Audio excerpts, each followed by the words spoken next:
Today we're going to make Piña Colada tamales, and this is starting out the same way. We're going to use the recipe on the bag of instant masa for tamales because as I did in the apple one, you can add flavoring instead of water to make the masa take on a richer flavor.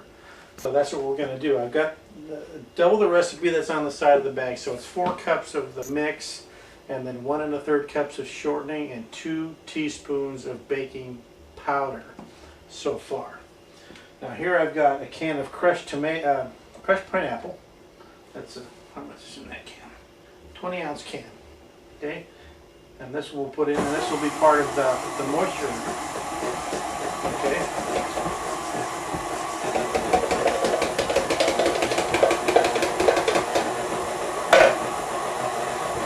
Can of coconut milk, not coconut cream.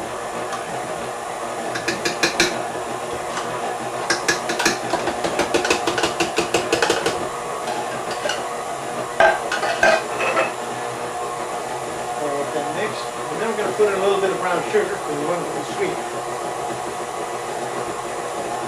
So here's 1 cup.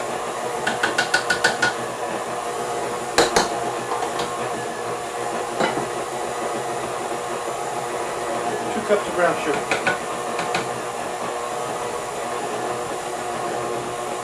A tiny splash of vanilla.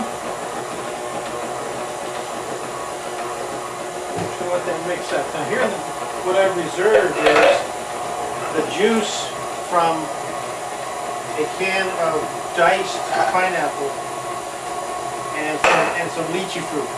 So I'm going to use that to add to it if it needs more. Okay, let's have a look at it.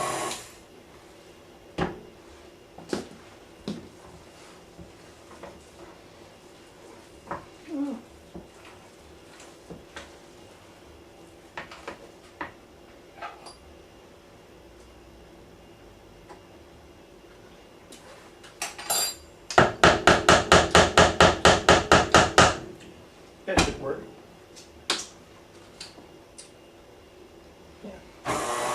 I'm going to add a little bit more of this juice just for fun.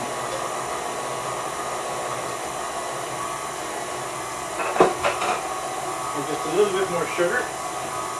So we got 2½ cups of sugar in there.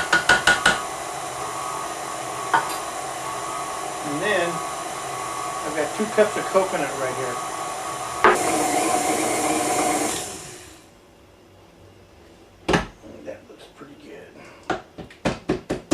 So after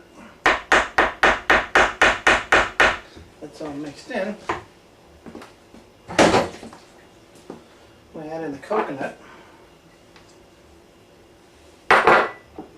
And here's a cut of pineapple and lychees just for fun. You don't have to put the lychees in there. I just decided to do that, but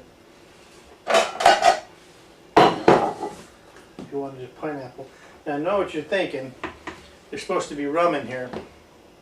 Well, truth be told, if you want rum flavor, use rum extract and save the real rum for a mojito, because it's not going to do anything as far as alcohol content, and the extract will give you a more concentrated punch of flavor if you want to put it in there.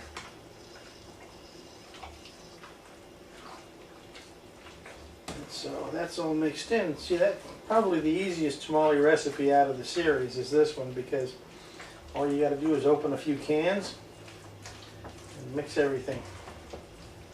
You don't have to cook apples or make chocolate sauce or anything. So that's mixed in nice and good.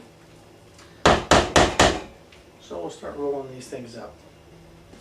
Okay, so here I've got my husks soaked, and the same thing, like I mentioned in the other clips, is I've got some pennies in the bottom of my pot, and I'm just using a straight-sided colander with some feet on it. But what I noticed the other day is they're making these neat little tamale steamers. They're the small ones that are made out of aluminum that are pretty reasonably priced. So if you find that you're going to be making tamales on a regular basis, you might want to invest in one of those.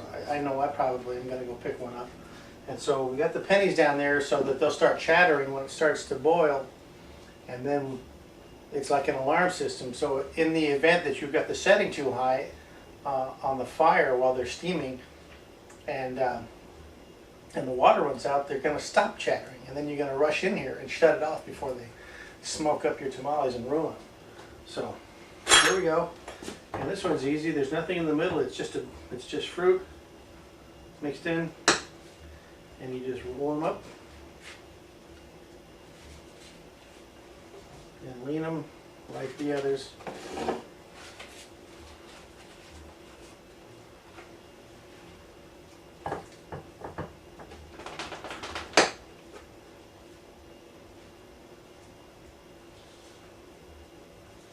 These are going to be really tasty.